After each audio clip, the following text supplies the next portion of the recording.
Hey Marcus, how are you? Hey, I'm doing great. Thanks so much for inviting me onto your podcast to speak more about you. Of course, man. I would love this conversation to continue. I mean, we talked a little bit before and online before we actually got on the phone here, and we're both millennials who are trying to, make it in this industry, both on the podcasting and in the coaching business or consulting business. So definitely have a lot of things in common, and I'm excited for this conversation. But for those who obviously don't know you, why don't you give a little bit of introduction about yourself? Yeah, thank you so much. First of all, I think it's been great to just been exposed to this entire scene.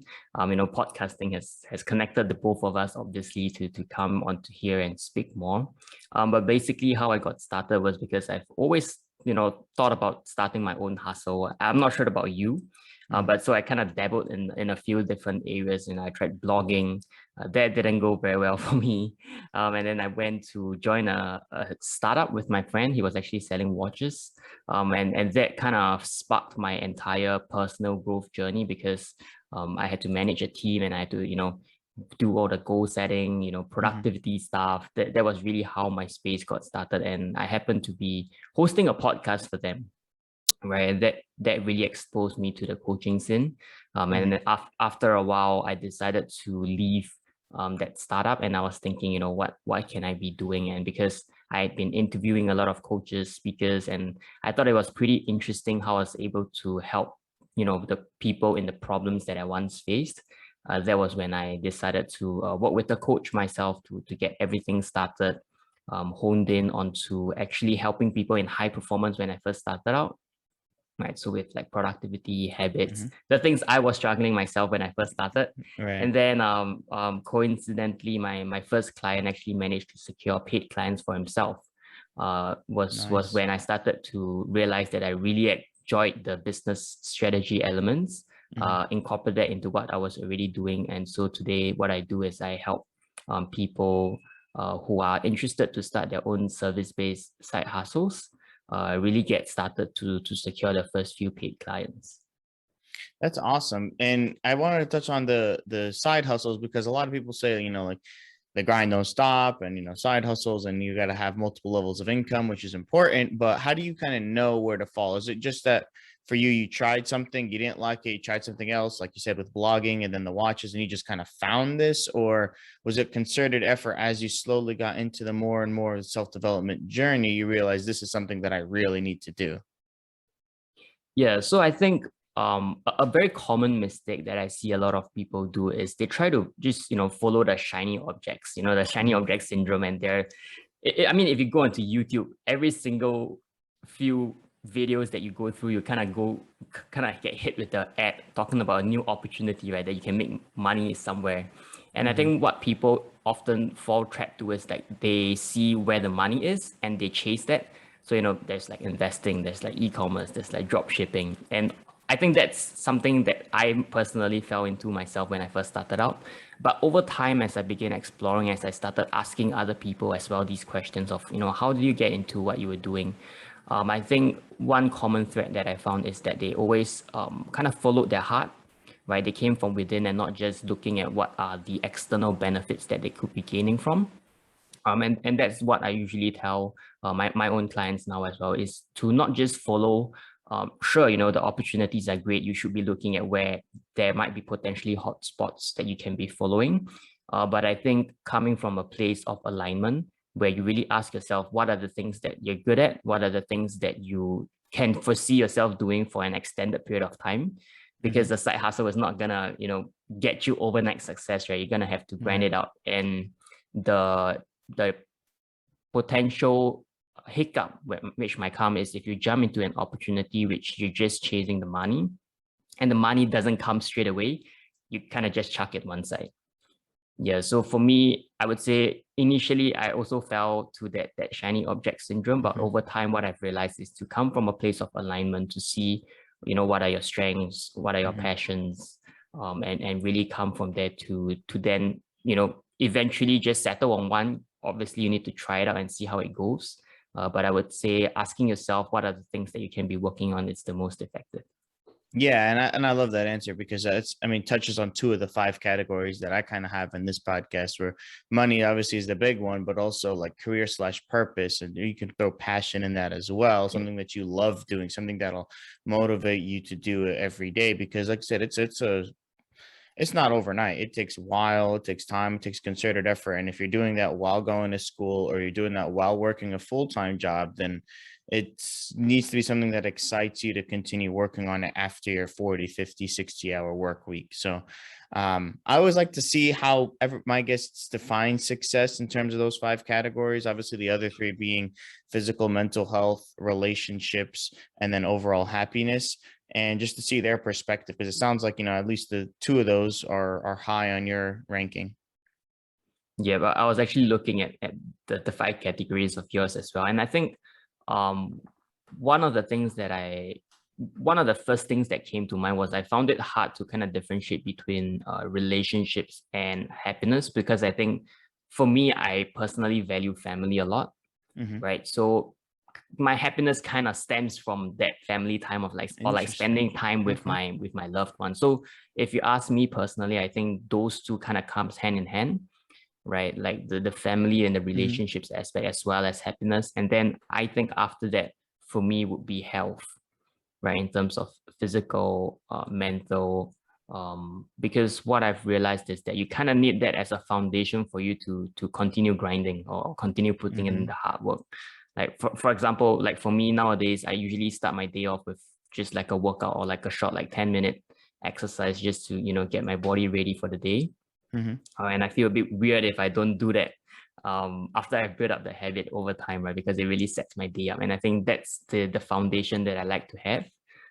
But then after that, then obviously it will be career purpose and money, because I think money is obviously important. I would say for me personally, I would say I'm pretty privilege in a way. I don't know whether that's the right word, but I'm not in a space where I lack money. I understand there might be people who they do need the money to survive. Hmm. I would say I'm in a good spot, right? I mean, growing as I'm adulting, as I'm growing up, I definitely need that. But I Hmm. believe that kind of ties back to the purpose, right? Because if you like what you do and you continue to give value to people, the money that you are able to earn is just a byproduct of the value that you give to the market. So that's what I personally believe in. Yeah, no, that's definitely a way to put it. And I wanted to touch a little bit about on your journey specifically from that college graduate or from that schooling where you were kind of struggling a little bit at school and not knowing what you wanted to do. And then is that where you found, your friend in the watch business to start up, or was it a little bit later on the road?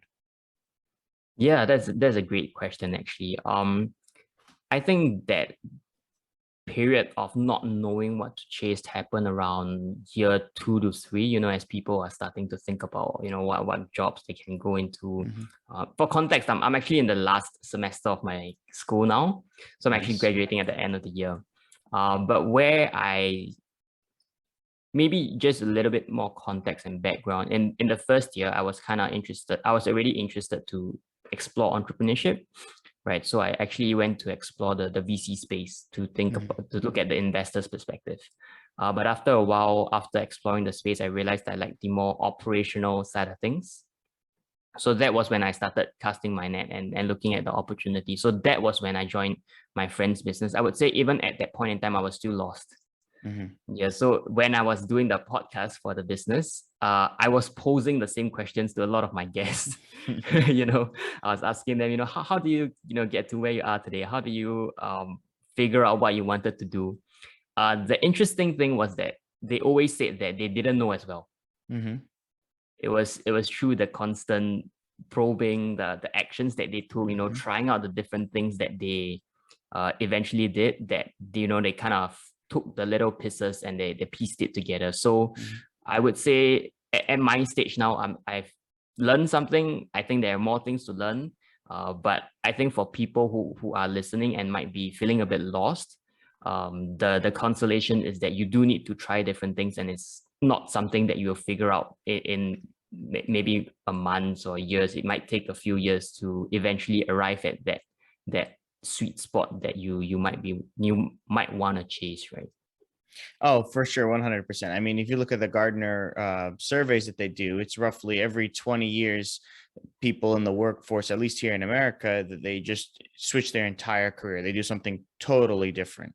And you see that if you work in corporate long enough, you'll see like I worked with a biology major in an analytics department, or the somebody who did HR was the CFO of a company, of $1 billion company. So it's like, you can, whatever you study in college, you decide something at 18, you can't expect to know what you're going to do at 50, right? It's too hard. You've changed so much as an adult between those times that you just do something. In my opinion, you go to a nice school that has the kind of repetition, or has that type of, I guess, hold over people. And they're like, okay, you went to this school, you have some kind of power there. And then it doesn't really matter what you studied, you'll be all right.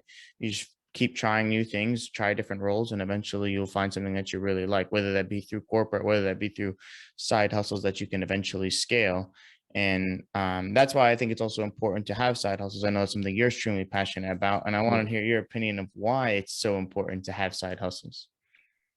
Yeah, I think I never truly understood it until I started one myself, because a lot of things you kind of learn through experience, right? The I would say the best thing that I got out of running my own thing, running my own side hustle, is not just the business element of things like, well, that's great. I think it's more of the life lessons that you kind of pick up along the way, especially at my age where I am now.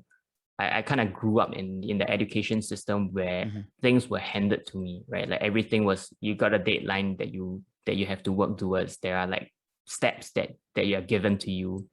But when you run your own business, it's literally starting from a blank slate, right? From a blank piece of paper. Your deadlines, who you're reaching out to, how do you set up your day, how do you like get on sales calls, all those different elements. Mhm. It's not things that are taught in school, unfortunately. Right. Right. And it's only through going through the different experiences, dealing with rejections, dealing with mistakes, with failures. Those are not things that you get to experience in school. And that was really what helped me shift my perspectives in a lot of areas, right? In terms of how to deal with my own emotions, right? When I get rejected, when I fail, how to, manage my day even. I never knew how hard that was when I first got started, in terms of just like looking at my day and deciding what I wanted to do, because even that Mhm. required like priorities, right? Even that required like a Yeah. planning of what I wanted to achieve.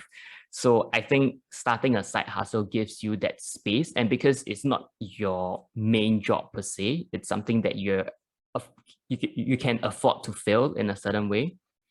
You are given yourself space to make mistakes and grow, right? And along the way, also develop a lot of different skill sets depending on what you're working on.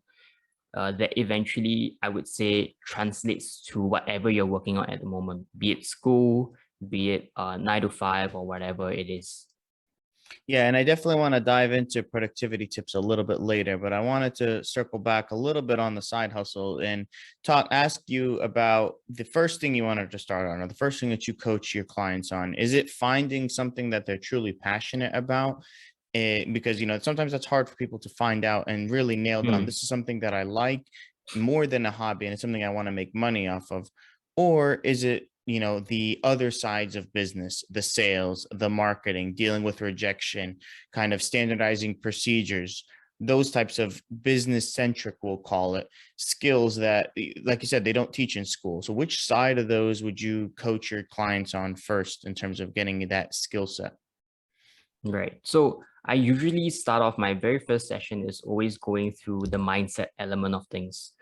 Because when people are just starting out, they usually have a lot of limiting beliefs, right? The first Mhm. session, I usually go through things like their values, their vision, their purpose. While they might not have 100% clarity, I think it's good to just pose those questions to them to kind of understand a little bit more about what actually drives them, Mhm. right? Because that's what will get them through the bad days that they're gonna face, what will get them through the rejections that they're gonna All face and right. everything. So a combination of that, and as well as trying to understand a bit more about how they can deal with the fears that they're facing or will face, and the limiting beliefs that they have. So that kind of sets the foundation for us moving forward, because whenever they are feeling like, oh, I need to reach out to someone and they're afraid, then how do they deal with that?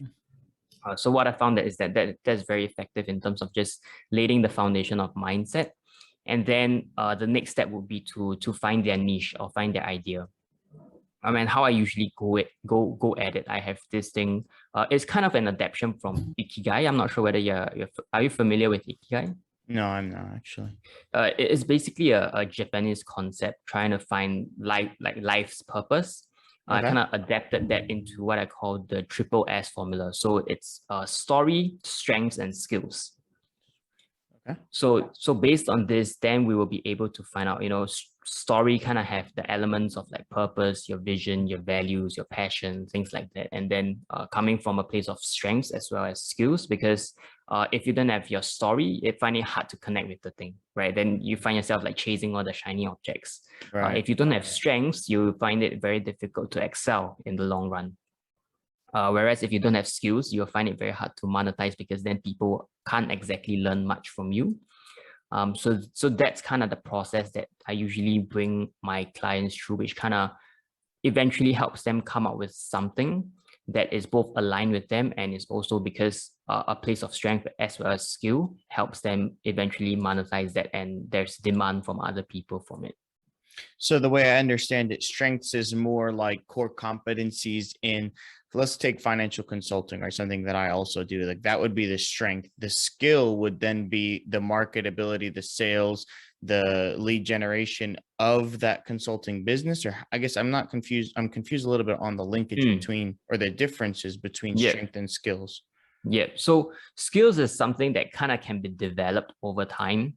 So the way I look at it is, for example, the mastery of a particular productivity tool, as opposed to being organized naturally. That's kind of like the strength, right? So if your strength is being organized, maybe you haven't mastered the skill of running a particular tool. So that's kind of the distinction that I look at it. So strength is something that you're naturally gifted in, right? That's unique about you. So say for me, I'm someone who's a bit more organized, for example, but maybe I haven't mastered Excel. So Excel is kind of like that skill. Right. Okay, that makes sense. Yeah, there's a great book that helps you in that. I mean, there's many, Myers-Briggs, and there's so many more, but I love the Clifton Strengths Assessment, which gives you I love those that as well. Yep. So we both taken it. Yeah. Oh, if you remember your 5, do you remember your top 5 themes? What are the circles again? So I'm 4 out of 5 are of my top 5 are in execution, and then I have I forget the name of it, but it's the one that wants like close relationships to see them progress in the relationship building. There's also futuristic, and I believe strategic is the other 2 out of the 4 big ones. And there's 34 themes. I know mine is a lot of execution based as well. Yep. I know, is there like an achiever or achiever, something along those lines? Correct. I can't remember my rest, but that's the one that I could still kind of pick out. Nice. Yeah. So we're both achievers, and that's awesome. So I guess now we're talking about achieving and execution. It's probably a good time to wrap back around to the performance tips and the productivity tips that you kind of implemented, that you said you learned from on the way. What kind of give us like top 3, your favorite little hacks that you've done to help you be more productive? Right. I would say the first thing is always to, like I said previously, to start your day off right. For me personally, how that works is exercising, like working out, as well as meditation. So that kind of settles the physical and the mental elements, right? For me, that has proven to be really effective, because it just puts me in the right space. Where I wake up, what I found is the harder the workout that I do in the morning, the better I feel afterwards. So doing the hardest thing right the first thing in the morning, I think that really helps me to set up my day right. So maybe that's not something a lot of people talk about when it comes to productivity, but I think that has worked out really well for me, because it just gets my energy up. right? And when I get started, then once that is done, I would say the next thing that I then do is planning. If you want to go into a bit more technical terms, I use Google Calendar. I think that is free. It works pretty well. But basically what I then do is to kind of look at what I have on my list, right? And see what I need to be doing. But more importantly, what's most important is to actually just time block it out. So what I do is I usually start the day off, looking at 3 to 5 tasks, putting that into my calendar and seeing whether it fits, because some days I already have pre-arranged meetings, right? When you do that exercise, then you realize, maybe you don't have as much time to complete certain things. Then maybe that's when you need to cut down the tasks that you're hoping to achieve. So that's what I would say is number 2, to plan out and make sure that your expectations kind of match whether you're able to actually execute on it. Then number 3, I would say, is taking breaks. So while I first started out, as I mentioned earlier, I started out in high performance. So there's always that preconceived notion that you kind of have to keep going and pushing more and more. But I found that breaks is actually a huge part of the entire performance equation, right? And breaks doesn't need to be like going on a holiday or going on a very long break, like a week long or whatever, but it's kind of like peppered along the day, along the week, having like self-care days, having maybe every hour have a 5 minutes breather, the short breaks along the way. I think that really helps. So that kind of ties in also to, I would add in an element of like self-awareness and clarity in terms of knowing how you function. So some people might be able to clock out like 2-3 hours before they need to take a break, but some people, maybe an hour is where their sweet spot is. But I would say figure out how you work along the day, right? Figuring out when is the best time of the day that you're most productive, then trying to fit your schedule around that, and then putting in the breaks accordingly. And when you build your schedule, do you do it? Because I build my to-do list for the week. Sunday night, I kind of spend like 30 minutes and whatever podcast interviews I have or whatever things that I have to do, both personally on the podcast, in the market, or whatever that I have on my major quadrants. And then I kind of break it down from there. Is that same thing you kind of do? Or is it every morning you wake up and be like, okay, these are the stuff I know I have to do today, and then see how much I can get through it. And then tomorrow we repeat the cycle. Yep. So I have a similar end to that as well. So usually I would say at the start of the month, I kind of plan out the goals, right? Okay. And then that kind of filter down to then the weekly side of things that I want to complete. So I would also spend a bit of time at the start of the week to plan out the entire week, to say, okay, what are on what days do I want to complete what? So I kind of set the deadlines for each day, and then break it down then to the daily kind of stuff. Okay. That's good. And is that something that you picked up on the way? Is that something that, while you were coaching your clients, is that something you picked up? Or how did you kind of figure out this time prioritization hack? Because it's been written about, I don't know, maybe thousands of books, and everybody has a little bit of different tweak to it, but there's all the general consensus is the same. There's multiple principles of time management, but it sounds like we're at least on the same page there. I would say it's something that I, read about and also tried it out and see what worked for me, and optimize along the way. But I think why it has came about is also because you realize there are so many things and you can't exactly rely on, just putting things wherever you want them to be. That's where intentionality really comes into making sure everything is aligned, everything is will help you achieve what you want to achieve, right? So I think that's where it really came about. And so to answer your question, I would say something that I read about it, learned about it, and then implemented it and optimized along the way. Awesome. Is there something that, now that you've been a coach, or maybe there's multiple things, because for me, obviously, I'm doing the podcast, I learn something on every episode that I have a guest on, I learn something from it. But while you're coaching clients, what have you picked up from them, kind of as a reverse learning mechanism? Wow. I would say every time I pose a question to them, the same question gets reflected back on me. I think Nice. that's the biggest lesson that I've learned is like they always say, right, how teaching is kind of like the best form of learning. Mm-hmm. And I really learned that principle in practice when I'm coaching my clients. So sometimes I would feel when I pose a question, I would reflect it back then, and sometimes I feel a bit guilty because maybe I could be doing something a little bit better here, right? And I think that's really powerful because then I'm keeping myself accountable. Mm-hmm. So if you're talking about what exactly I take out of it, I think it's about the importance of self-reflection, always going back to yourself and making sure that the things that you're doing is what you said you would do or Mm-hmm. is what you are working towards. Yeah, that discipline and self accountability. Yeah. Yeah. Those are cornerstones in any type of success metric. I think if you have them, you'll be on your way there shortly. Yeah.